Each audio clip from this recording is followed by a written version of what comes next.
Economía y sociedad, por Max Weber. 99. Primera parte. Teoría de las categorías sociológicas. 3. Los tipos de dominación. 6. Feudalismo. 13. Feudalismo. Lo dicho no puede dejar duda alguna sobre esto, que las asociaciones de dominación pertenecientes a uno u otro de los tipos puros hasta aquí considerados son raras en extremo. No hay que olvidar que quedan sin explicar, o solo se ha hecho en forma vaga, casos importantes dentro de la dominación legal y la tradicional, a saber, la colegialidad y el principio feudal. Pero en general es válido lo siguiente: el fundamento de toda dominación, por consiguiente de toda obediencia, es una creencia. Creencia en el prestigio del que manda o de los que mandan. Esta raramente es unívoca en absoluto. En el caso de la dominación legal, nunca es puramente legal, sino la creencia de la legalidad se ha hecho ya un hábito y está, por tanto, tradicionalmente condicionada. La ruptura de la tradición puede aniquilarla. Y es también carismática en el sentido negativo de que los fracasos notoriamente insistentes de todo gobierno en proceso de descomposición quiebran su prestigio y dejan maduros los tiempos para revoluciones carismáticas. Por consiguiente, para las monarquías son peligrosas las guerras perdidas, aquellas en que no se ha confirmado el carisma, y para las repúblicas lo son aquellas guerras triunfales que dejan aparecer como carismáticamente calificado al general victorioso. Han existido comunidades puramente tradicionales, pero nunca absolutamente duraderas, y, lo que también vale para la dominación burocrática, raramente sin una cima de naturaleza personalmente carismático-hereditaria o carismático-objetivada, al lado de otra cima, en ciertas circunstancias, puramente tradicional. Las necesidades económicas cotidianas se cubrían bajo la dirección de jefes tradicionales. Las extracotidianas, caza, botín de guerra, bajo la dirección de caudillos carismáticos.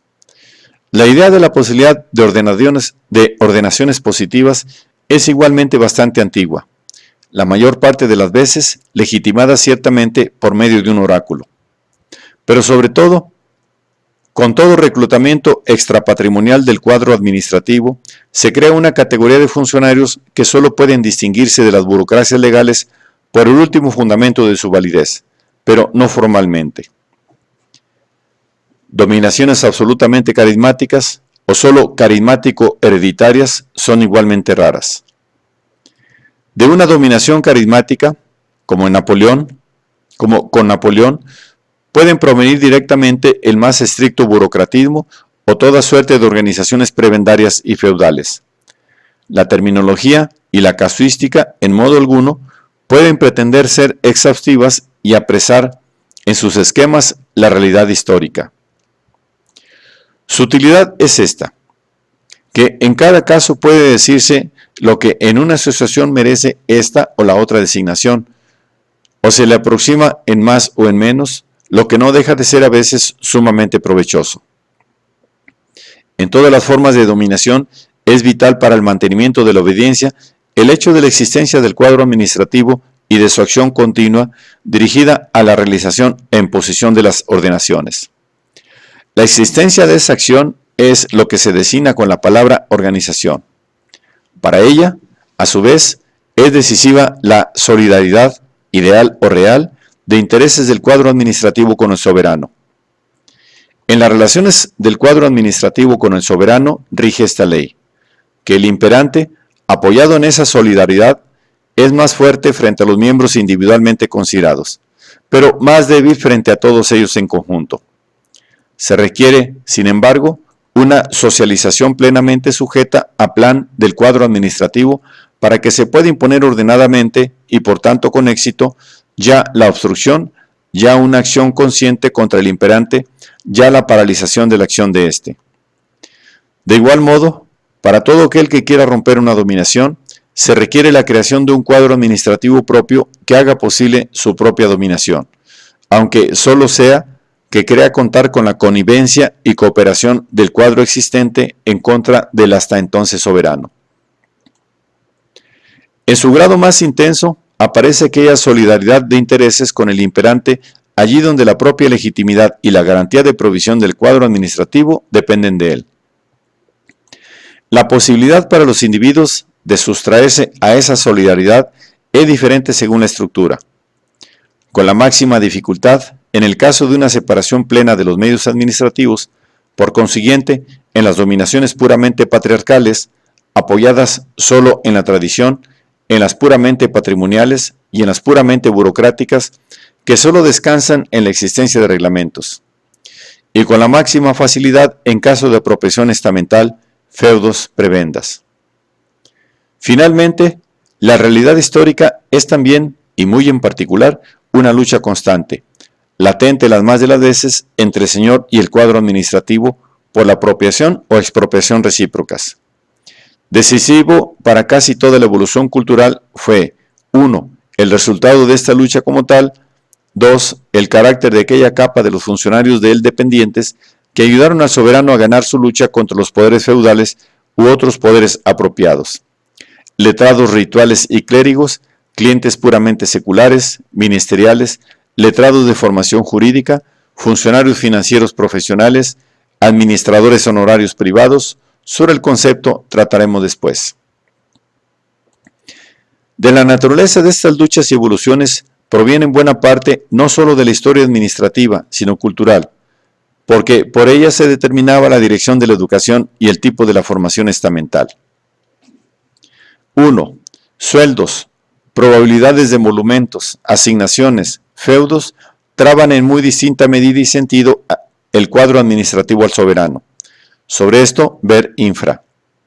Empero, a todos es común esto, que la legitimidad de los ingresos de que se trate y el poder y honor sociales unidos a la pertenencia al cuadro administrativo parecen expuestos siempre que está en peligro la legitimidad del que se los concedió y garantizó. Por estas razones, la legitimidad juega un papel poco considerado y sin embargo muy importante. 2. La historia alemana inmediata de la ruina de la dominación, hasta entonces legítima, mostró lo siguiente: cómo la ruptura de la vinculación tradicional por causa de la guerra de un lado y de otro, la pérdida del prestigio derivada de la derrota, en relación con la habituación sistemática a la conducta ilegal, conmovieron en igual medida la docilidad en la disciplina del ejército y del trabajo, y prepararon así la subversión de la dominación.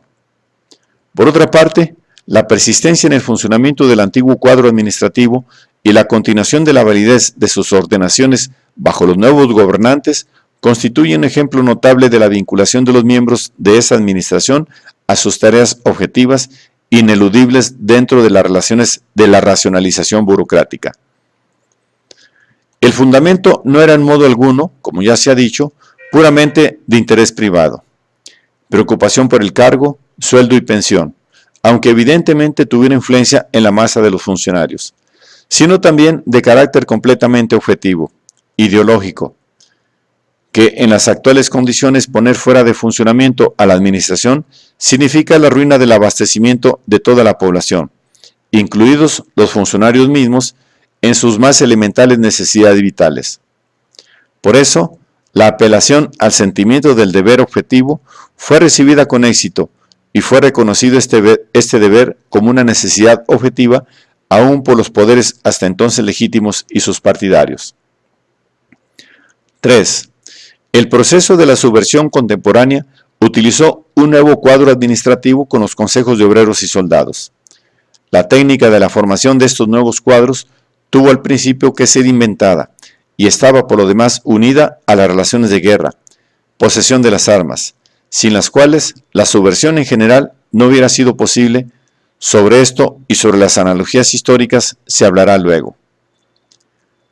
Solo fue posible la expropiación de su fuerza a los antiguos poderes por el levantamiento de líderes carismáticos contra los dirigentes legales y por la formación de secuaces carismáticos. Pero el logro y éxito de esta expropiación estuvieron condicionados, aún técnicamente, por el mantenimiento del cuadro de funcionarios profesionales. Antes había fracasado toda revolución dentro de las modernas relaciones por la imprescindibilidad de los funcionarios profesionales y por la falta de cuadros administrativos propios.